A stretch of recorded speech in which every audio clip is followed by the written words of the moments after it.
Tonight's broadcast is made possible by a generous donation from the Berkeley Heights 5K charity road race and fitness walk. To learn more, go to berkeleyheightsfivek.com.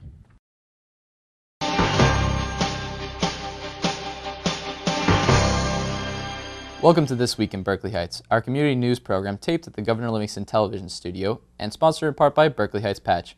I'm Liam Christoffers. Here's a look what's making news in Berkeley Heights. Residents of Berkeley Heights made their opinions loud and clear during a special election last week. They are opposed to allowing the proposed Berkeley Heights Aquatic Center to connect the township sewer system. Voters went to the polls on May 7th, casting 2,744 ballots against allowing the proposed BAC to hook up the municipal sewer system. According to the initial results from the township clerk office, 661 residents cast votes in favor of the BAC referendum.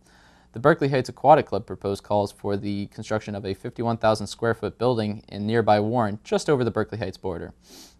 The facility plans involve the construction of approximately 51,000 square foot building that includes a swimming pool facility containing 3 pools and including a competitive swimming training pool and training facilities, a swimming school pool, an aquatherapy pool, and locker rooms and other amenities. Residents and local officials who opposed the facility cited concerns such as the additional traffic the facility could bring to an already dangerous area. Detractors were also concerned about the impact the facility would have on the Berkeley Heights sewer system. According to the township's clerk's office, 3,405 of the town's 9,270 registered voters went to the polls Tuesday to weigh in on the referendum. A routine motor vehicle stop led to the arrest of a Colts Neck man last week, according to the Berkeley Heights Police Department. On May 3rd at 8:25 p.m., the police arrested Raymond A. Ross, age 59, of Colts Neck. Ross was driving a 2003 Honda that was stopped on Springfield Ave for motor vehicle violations. According to the police, the investigation revealed that Ross was intoxicated. He was brought to police headquarters and charged with driving while intoxicated and careless driving. Ross was given a date to appear in Berkeley Heights Municipal Court and released into custody of a friend. If you like to spend your free time bicycling in the Garden State, you're not alone. For the second straight year, the League of American Bicyclists has named New Jersey one of the top 10 friendliest states for cyclists. The League, while is a national bicycling advocacy group, ranks all 50 states for bicycle friendliness based on the variety of characteristics including legislation and enforcement programs and policies, infrastructure, education, and encouragement, evaluation, and planning. New Jersey ranked 3rd on the East Coast behind Delaware and Massachusetts.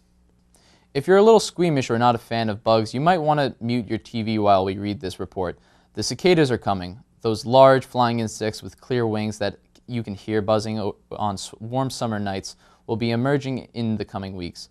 The sound of cicadas is as much part of summer as baseball, barbecues, and fireflies.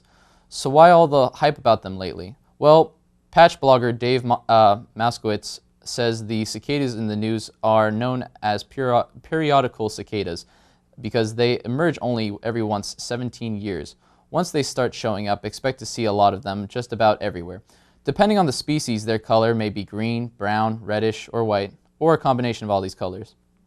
Moskowitz says the insects are harmless, and he even encourages people to pick them up and have a closer look. There are also several websites where you can find recipes for cooking cicadas, which some chefs actually regard as a delicacy. Not in the habit of buckling up when you get in your car? Well, then you should definitely make fastening your seatbelt a part of your routine, or risk getting a ticket. From May 20th until June 2nd, the police throughout the state will be targeting seatbelt violators as a part of their Click It or Ticket campaign. Police will enforce a zero-tolerance policy in order to increase seatbelt use and prevent serious injury or death as a result of motor vehicle crashes. Last year in New Jersey, 425 police agencies participated in the Click It or Ticket campaign. As a result of the enforcement, the public information efforts, police say more than 88% of drivers and passengers now buckle up when getting into a vehicle. That's 3% higher than the national rate. Need something to do in the coming weeks? Here's a look at some events and activities in the Berkeley Heights area. On June 9th, the NJ Sharing Network will host its 3rd annual Walk-in 5K race in New Providence. Walk or race alongside organ donor families, transplant recipients, family members, living donors, friends, hospitals, and community partners. Registration for the race opens at 7 a.m. at 691 Central Avenue in New Providence. Those who are interested can register at 8:45 a.m. For more information, send an email to 5k@njsharingnetwork.org. The Berkeley Heights YMCA will host a Healthy Kids Day at the Berkeley Heights Community Pool on June 2nd from noon to 4 p.m. The event will be open to the public and include an appearance by the New Jersey Devils, as well as activities such as swimming, basketball, volleyball, games, and arts, crafts, free face painting, and free concerts and food. Warm weather and street fairs go hand in hand, and on Sunday, June 30th, the Suburban Chamber of Commerce and Berkeley Heights Rotary will be holding the first Berkeley Heights Street Fair. This event will be held along Springfield Avenue from 10 a.m. to 5 p.m. The organizers say the street will be transformed into a giant town block party and that it will include everything from rides, games to a petting zoo, as well as food and vendors. Several community organizations will also be on hand. Along with local merchants, the street fair is free and open to all. Businesses and vendors who are interested in showcasing their services can call JC Promotions at 201-998-1144 or email events@jcpromotions.info. Can't wait until June 30th to visit a local street fair? Our Lady of Peace Church in nearby New Providence will host its annual country fair from May 15th to the 18th. In addition to the traditional carnival food, there will be games, vendors, and more than 15 rides for kids and adults, raffles, and crafters. This year, the event will be extended to the school gym, where several craft vendors will sell a variety of items. The fair will take place on South Street in New Providence. The festivities begin at 6 p.m. on Wednesday and Thursday and Friday at 1 p.m. on Saturday. Remember, if you have any news tips or story ideas that you'd like to see featured on this show, send an email to Tony Ann Antonelli, Patch's Associate Regional Editor for Union County, at tonyann.antonelli@patch.com.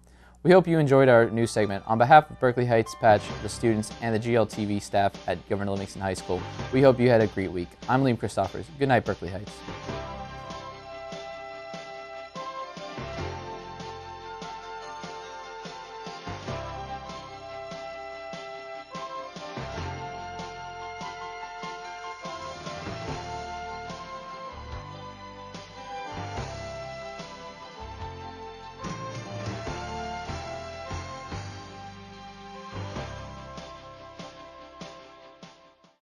Tonight's broadcast is made possible by a generous donation from the Berkeley Heights 5K charity road race and fitness walk. To learn more, go to berkeleyheigts5k.com.